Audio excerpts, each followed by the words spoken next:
మీనము వారికి గనక చూసుకున్నట్లయితే రాశిలోనే శనికుజల యొక్క ప్రభావం ఉంది. కాబట్టి మీకు కలిగే ఫలితాలు ఏమిటి, మరియు ఈ ఈ గ్రహాల యొక్క కలయిక మీ జన్మజాతకంలో కూడా ఏ భావంలో ఉంటే ఎటువంటి ఫలితాలు వస్తాయి. 45 రోజుల పాటు ఉంటుంది ఈ కలయిక. దీనివలన దేశకాల పరిస్థితుల్లో కలిగేటువంటి ఫలితాలు, ఈ యొక్క విషయాలు చెప్తుంది నేనైనప్పటికీ చెప్పిస్తుంది సాక్షాత్ లలితా అమ్మవారిగా భావిస్తూ, ఆ లలితాంబిక అమ్మవారి యొక్క అనుగ్రహం మీకు పరిపూర్ణంగా కలగాలని మనస్ఫూర్తిగా కోరుకుంటూ, ప్రధానంగా ఇక్కడ ఈ గ్రహాల యొక్క స్థితి ఏదైతే ఉందో, శని కుజులు రాశిలో ఎప్పుడైతే ఉన్నారో, ఈ రాశిలో ఉండేటువంటి ప్రభావం ప్రధానంగా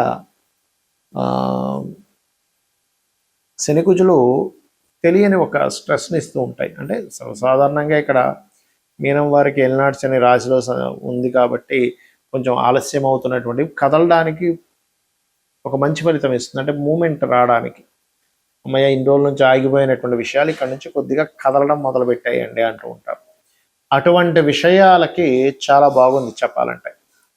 అయితే ఘర్షణాత్మకమైనటువంటి కాంబినేషన్ ఇది చెప్పాలంటే. అంటే ఈ కలయిక ఏదైతుందో ఇది కుజుడి యొక్క ప్రభావం, కుజుడి యొక్క స్థితి వేరు, కుజుడి ఉండేటువంటి లక్షణాలు వేరు. కుజుడు అంటే ఆవేశము, కోపము, స్పీడ్, అగ్ని. ఇది శని అంతా ఏంటంటే కోల్డ్, అంటే చల్లగా ఉండడము, స్లోగా మూమెంట్ ఉండడం. ఈ రెండు కలిసినప్పుడు ఎలా ఉంటుందంటే, ఇప్పుడు చూడండి, ఒక పరిగెట్టేటువంటి గుర్రాన్ని ఒక మనిషి పట్టుకొని దాంతో పాటు పరిగెట్టాలంటే ఎంత కష్టంగా ఉంటుంది. ఒక ముసలతను అది కూడా పరిగెట్టాలంటే ఎంత కష్టంగా ఉంటుంది, అలా ఉంటుంది. ఒకటేమో గుర్రం, ఇంకోటేమో ఏజ్డ్ పర్సన్ అనుకోండి.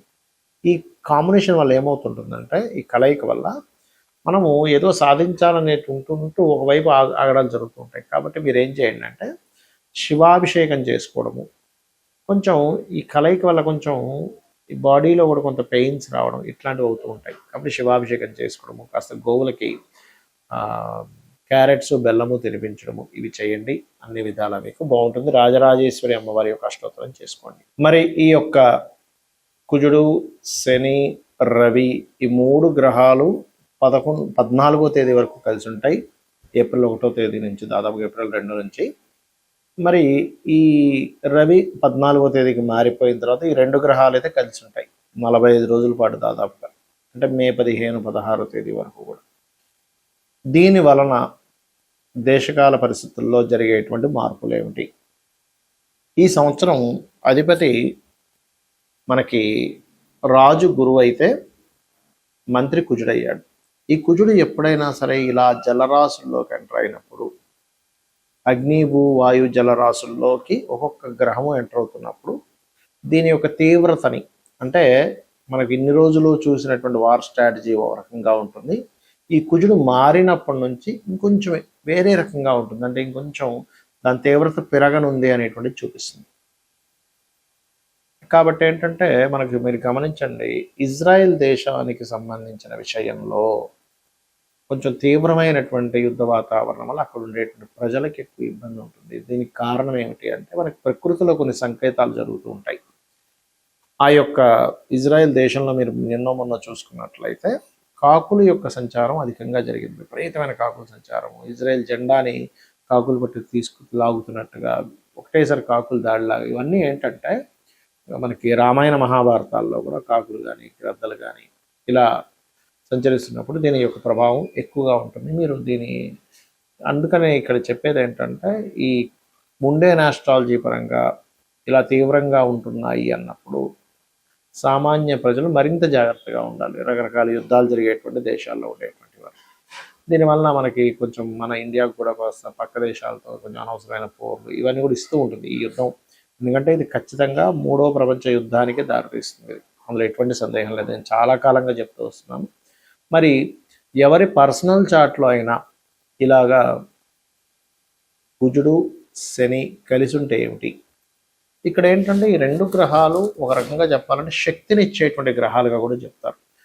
ఎనర్జీ అంటే వాళ్ళు ఏదో ఏమీ చేతగానట్టుగా, లేకపోతే చాలా స్లోగా ఉండడం, ఇలా ఉండరు వాళ్ళు. చాలా చాలా ఉత్సాహంగా, చాలా హైపర్ అంటారు చూసారా, చాలా కోప స్వభావంగాను ఈ తత్వాన్ని ఇస్తుంది. అలా అని వీళ్ళు కోపం ఉంటుందేమో కానీ ధర్మంగా ఉండే వ్యక్తులు చెప్పాలంటే శని కుజులు కలిసి ఉంటాయి. అంటే ఏదున్నా సరే మొహం మీద చెప్పేసేయడం, మనసులో ఏది పెట్టుకోకపోవడం. ఏదన్నా సరే ఇప్పుడు మనం చూడండి, ఎవరికైనా ఇప్పుడు ఇన్ సెన్స్ కొంతమంది అందరూ ఉంటారని కాదు, మనసులో ఒకటి ఉంటుంది కానీ బయట వ్యక్తపరిచే విషయంకి వచ్చేసరికి వ్యక్తపరచడమ్మో, ఈ మాట అంటే ఏమవుతుందో, ఈ మాట అనడం వల్ల రిలేషన్స్ పాడైపోతాయేమో, ఈ మాట అనడం వల్ల నాకు రావాల్సిన లాభం రాదేమో, అవతల వాళ్ళు మనల్ని ఏమైనా ఇంకో రకంగా యాక్షన్ తీసుకుంటారేమో, ఇలాంటివన్నీ ఉంటాయి మనకి. కానీ శని కుజులు కానీ కుజరాహులు కానీ కలిసి ఉన్న వాళ్ళకి ఏంటంటే ఆ ఫిల్టర్ అనేటువంటిది ఉండదు. ఏమవుతుంది, సరే చూసుకుందాంలే, ఏదైనా గొడవైనా చూసుకుందాంలే, అవతల వాళ్ళు ఏదైనా అనుకుంటారు, సరే అనుకున్నారు నాకేంటి, లేకపోతే దీనివల్ల ఇలాంటి పరిణామాలు వస్తాయేమో అన్నప్పుడు సరే ఎలాంటి పరిణామాలు వచ్చినా చూసుకుందాం. అంటే ఏమిటంటే ఈ కర్మకారకుడు శని గనక కుజుడితో కలిసి ఉన్నప్పుడు ఇలాంటివి వస్తుంది. మరి ఇలాంటివి ఎంతవరకు కరెక్టు, ఇది ఉండడం అనేటువంటిది అంటే కొన్ని విషయాల్లో నిజంగా కరెక్టే. ధైర్యంగా ఒక విషయాన్ని మనం మాట్లాడాలంటే చాలా మంచిది మీ జన్మజాతకంలో కనుక కుజరాహులు కలిసి ఉంటుంది. కానీ కొన్ని విషయాల్లో మనం ఆవేశంగా మనం కొన్ని నిర్ణయాలు తీసుకున్నప్పుడు అవతల వాళ్ళు దాన్ని సాకుగా చూపిస్తూ మీకు ఆవేశం ఎక్కువ, మీకు కోపం ఎక్కువ, మీరు ఇలా ప్రవర్తించారు అలా ప్రవర్తించారు, మనకి ఇచ్చిన అవకాశాలను పోగొట్టుకునే ఛాన్స్ ఉంది. అయితే ఇక్కడ ఇది మళ్ళీ ఎక్కడున్నా ఈ ప్రభావం ఇవ్వాలంటూ లేదు. లగ్నంలో ఉండి లేదా లగ్నాన్ని చూస్తూ లేదా చంద్రుడిని చూస్తూ లగ్నాధిపతే శని గాని కుజుడు ఉన్నప్పుడు మాత్రమే వాళ్ళకు ఆవేశం ఉంటుంది. కుటుంబ స్థానానికి సంబంధం కలిగి ఉందనుకోండి, కుటుంబాధిపతి కుటుంబ స్థానం, అప్పుడు కుటుంబ సభ్యులతో గొడవలు ఉంటూ ఉంటాయి. మూడులో ఉంటే పరాక్రమం ఎక్కువగా ఉంటుంది, అన్నదమ్ములతో గొడవలు ఉంటాయి. 4వ స్థానం అనేటువంటిది కనుక ఈ శని కుజుడు కలిసి ఉంటే మీరు ఏదైనా ఒక ప్రాపర్టీ తీసుకునేటప్పుడు ఆ యొక్క విషయాల్లో ఎటువంటి ఫలితాలు ఉంటాయనేటువంటిది, కొంచెం గొడవలు జరుగుతాయనేటువంటి చెప్తూ ఉంటుంది. అంటే కొంచెం వివాదాస్పదమైనటువంటి భూములు తీసుకోవడం లాంటివి జరుగుతూ ఉంటాయి. పంచమంలో కనుకుంటే కాస్త సంతానం అటువంటి ధోరణి కలిగి ఉంటుంది. 6వ స్థానంలో కలిగి ఉంటే కనుక కాస్త శత్రువుపై జయం ఉంటుంది. కాకపోతే నిత్యము ఎవరితో ఏదో ఒక దాంతో గొడవలు ఉంటూ ఉంటాయి.